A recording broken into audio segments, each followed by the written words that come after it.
What is going on, kids? It is Dr. Remy LeBeau, and I'm coming at you once again, sort of from the X-Lair. I'm on my way home from the movie theater to the X-Lair. But I just finished watching Venom and Let There Be Carnage. Let there be carnage. Let there be carnage. Silliness.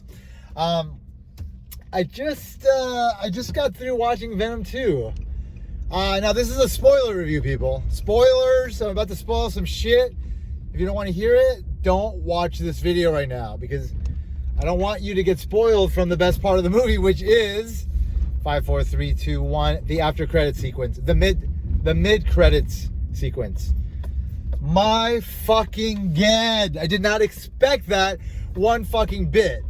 But my fucking dude. Oh my god. Is this really happening? They're bringing Venom into the MCU. There was that moment, so Eddie's in bed, and then we get like this like wave, right? And then all of a sudden he's in a different fucking dimension. Does he know he's in a different dimension? I don't know. But Venom seems to like Spider-Man. That guy, I mean, licking the screen. I mean, how fucking great was that moment? That was my favorite moment of the last two Venom films, I'll be honest. That was my favorite moment of the last two Venom films. I mean, so there's this thing, something happens. Is that the thing from fucking Loki? Like, or is it something that happens in Spider-Man No Way Home? You know, like, where does this happen? Does it happen? Let me make a right here. I am driving home right now. Does it happen in Doctor Strange in the Multiverse of Madness? Like, where does this happen, you know? But whatever it is, it fucking happens. And clearly it merges universes. So that, and also, by the way, I was about to say universes merge, therefore mutants. But fucking Shriek said something about her mutation. She said something about her own mutation, or it was said about her having a mutation, which then suggests that she's a fucking mutant, right? Like, why would you use that word? I think that's the first mention of a mutant in the MCU. I mean, now that Venom is officially in the MCU, even though it happened in the post-credit sequence, but that doesn't negate the possibility that the world that Eddie brought from Venom 1 and Venom 2 exists in has mutations. Maybe it's not prevalent. Maybe it's not well known. It wasn't clearly, obviously wasn't talked about up until that point, but maybe that's just an element that exists there. Maybe that's like a thread as well, kind of linking these parallel universes, you know? I don't know. That fucking moment in the post-credit sequence fucking, I mean, I was by myself in the theater. I mean, it was packed, but like I didn't go with anybody. And I was just audibly talking to the fucking screen like a fucking crazy 44-year-old guy. Like, what? No! Straight up expressing my disbelief because I couldn't hold it in. I mean, this is fucking Venom coming into the MCU. And by the way, I'm driving home. I am wearing a Venom pendant. And here is my Venom. Here is my Venom air freshener. That's happenstance. That was not planned. That just happens to be that I have a Venom air freshener in the car by Cena Grace, I think is his name, who is an artist and writer on comics, and he made this, and I bought it. Anyway, just happens to be here. There you go. Just a little bit of something extra there for you guys to really kind of soak in the flavor of this video. This video is fucking Venom. But Venom coming into the MCU, that means, okay, so Venom in bed said something about like having knowledge of all the symbiotes throughout the universe. And that is an idea that has been introduced recently in the recent run of Venom by Donny Cates that ultimately led to the King in Black storyline. The King in Black being sort of the king of all symbiotes, this like symbiote god.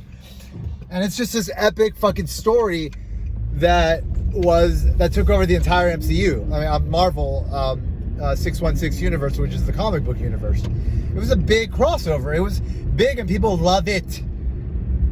I mean, the idea that this could somehow lead us to the MCU having to deal with the King in Black, and Venom becoming sort of like a central figure within that, and then Venom maybe becoming like a hero within the MCU, and maybe an Avenger as well, is exciting, because so in the comic book, and I'm going to spoil some shit from the comic book, in Venom number 35 of Donny Cates' run, which is the last Venom of that run, in that comic book, Flash Thompson once again becomes Venom, Agent Venom. And the Avengers come looking to Venom for membership. They offer him membership in the Avengers, and he turns it down, but he says Flash Thompson is a good candidate. Now, we have a Flash Thompson already from the two MCU Spider-Man films. But we also have Joe Manganiello from the original Spider-Man trilogy. Now, if they're merging universes, they could potentially bring in Joe Manganiello as Agent Venom. That would be fucking dope. I would be very much down for that. I think that would work for a lot of people, because Agent Venom is a very popular rendition of Venom, and I think Joe Manganiello is a popular actor. Like he's a popular he's popular amongst the geeks. I mean, Deathstroke, True Blood, he's incredibly hot. He's married to Sofia Vergara. I mean, there's a lot of reasons to like the dude.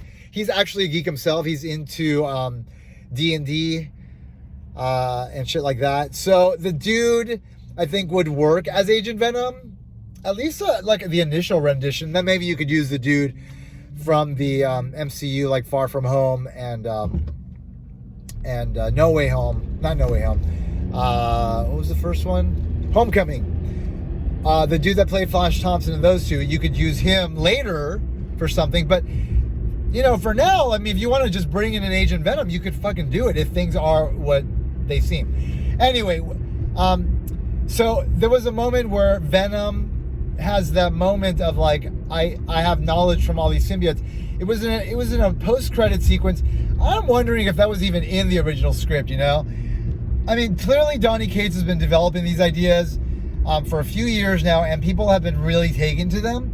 And then it became like a really popular crossover in the comics. So it is something that the MCU would want to adapt, because you need some really good stories for the MCU that people love, and like I think that's a really good one. I think people clearly like Venom a lot, like the character, and the fact that he was and he's being brought into the MCU is not a mistake, So I don't know. I think King in Black is definitely coming. Fortunately, I have his first appearance in Venom number 3, signed by Donny Cates and Ryan Stegman, who created the visual look of the King in Black. So I'm really happy about that.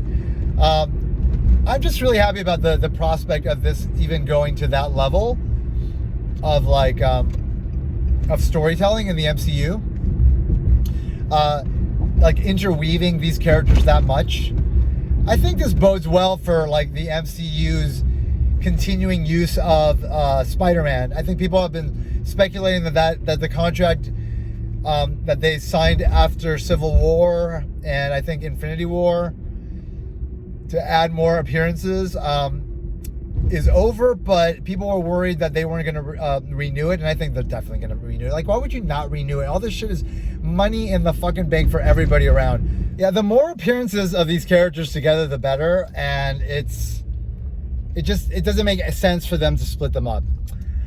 So it bodes well for everything that's forthcoming, and this is just very exciting. Like, the King in Black is the best Venom story ever told, and now they actually have like a road forward with him in the MCU, and that's fucking great. And I think it's just such a great fucking option, and I'm just glad that they're taking it, and this is the right time, and I don't know, it's just all very exciting. Now the movie itself, forget the post-credit scene, the movie itself, fine, better than the first. Felt a bit short, felt like there were some beats missing, but whatever. It did exactly what it needed to do, which is like introduce Cletus Cassidy, Carnage, and then there's like a big brawl between him and Venom. You know, whatever. You know, that's what I expected. I liked Woody Harrelson as Carnage. He did a great job. He brought that Mickey from Natural Born Killers flavor, but also did something different with it. And it wasn't as campy as it was presented in the trailers. But the movie itself did have some campy moments, which felt a little bit out of place. But now that I see that they're connecting it to the MCU, it's like, okay, that feels very in place. Like, the MCU is of that comedic sort of ilk. And so it all sort of kind of makes more sense now that I've seen the after credit sequence, or the mid credit sequence.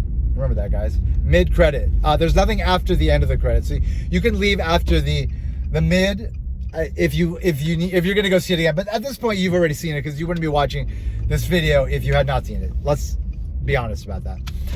Anyway, yeah. So beyond that, just everything that happened in the movie with like Eddie, Venom, like what's her name? His girlfriend, his ex-girlfriend. It was all very kind of the same stuff from the first film. So, you know, whatever. I mean, it was fine, but it was whatever it was. Ultimately, the things I liked the most about the movie were seeing Carnage, like, unleashed, and then kind of seeing him fight Venom. Because, like, in the first film, it felt very generic. Like, the fight of Venom and like these other symbiotes that just were like whatever, and this felt important, you know. And maybe it is because I was reading comics when Carnage was introduced, and to see a character that was introduced that long ago to have become so prevalent in the Marvel universe and have him take center stage in one of these films is pretty cool, you know. And I'm happy. I was happy. I'm happy with the way they depicted Carnage.